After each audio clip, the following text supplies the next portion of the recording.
What's good word, everyone? I'm Kenny Varner, the owner of SportsBooks.com. Going through our college football previews this time. We give the big stage to the Georgia Bulldogs. Can they make it 3 titles in 4 years? What I think is kind of funny is when you look at their schedule and you put someone else's name on there, they'd be lucky to win 7, 8. But Georgia's at 10.5, and that's juiced to the over. But they are the most talented team. So let's see, what do they got?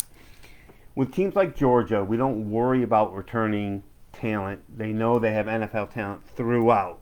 This could change slightly in the future, but as of right now, the Dogs are right in that category. Carson Beck, quarterback, is back, and I think that's huge. You might think you have a really good quarterback, but hey, look at Clemson when they didn't have the two big guys of Deshaun or Trevor. What happened? They only good. So having a returning quarterback, great. Even better than that, especially the Dogs who like to run the ball. 4 offensive linemen returning. And you know they rotate in, so you know they're super deep at the offensive line. The secondary is replacing 3 starters. We still like their talent depth that they're allowed to use throughout the year. When you see blowouts or teams up by a good amount, it means they rotate players in. Montana did this great under Bobby Hauck, still does. And the first time around, the Dogs do the same thing. This is not about the talent level. This is about the schedule.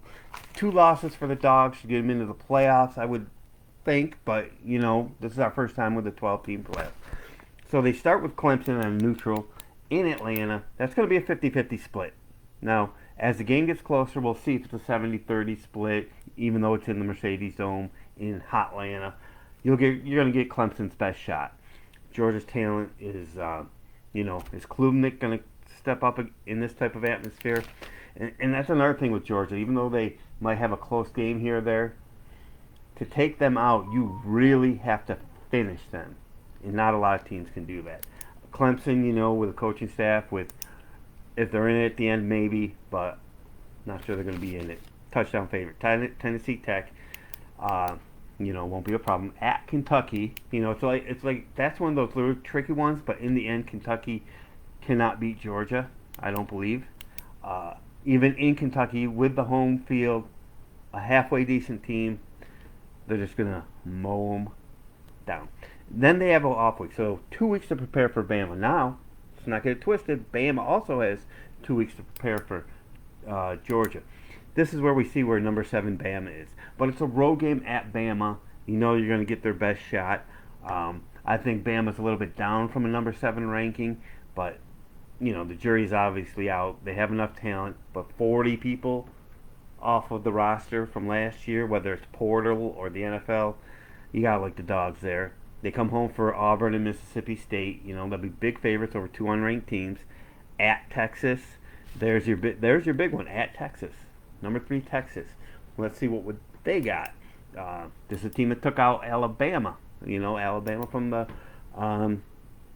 top of what they were at last year. So this is a team obviously to be reckoned with there, number 3 in the country. Then they're off. Then they come home to play Florida in a neutral. I think Florida's a 6-win team at best. And we've talked about them. And then they go to Ole Miss.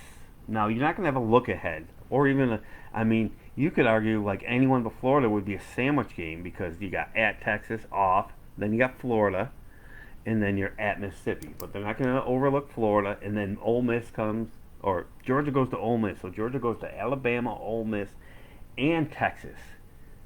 How many teams in the country can go and beat 2 out of those 3, let alone thinking that they can do 3 out of 3? Then they still have to come home for Tennessee before finishing up with UMass and Georgia Tech. So the talent is there. We all know the talent is there. The schedule will tell all. 3 big-time road games at Bama, at Texas, at Ole Miss. Ole Miss is a prove-it-to-me team that has never beaten the top dogs. We went 11-2, lost to Bama, lost to Georgia. Talk to me when you beat a big boy, not just really good, because you're at that really good level. Do they get to the next level? I'm not sure they're ready for the Dogs yet. So there you go, Georgia. Their win total's at 10.5. Not something I'm looking to do. You think they're going to lose twice. I don't want to put my themselves ahead of a team that's lost once in like 2 years. So I look for Georgia to make the playoffs. SEC title, maybe. But the Dogs will be back, and they might win this whole thing when it's all said and done. They'll definitely be tested. Should they make the playoffs? They will definitely have been already tested and ready. All right, we'll see you in the next video. Visit us at our, subscribe at our YouTube channel. Visit me at sportsheadballs.com, which will get better and better as we go along. See you in the next video, and let's make money.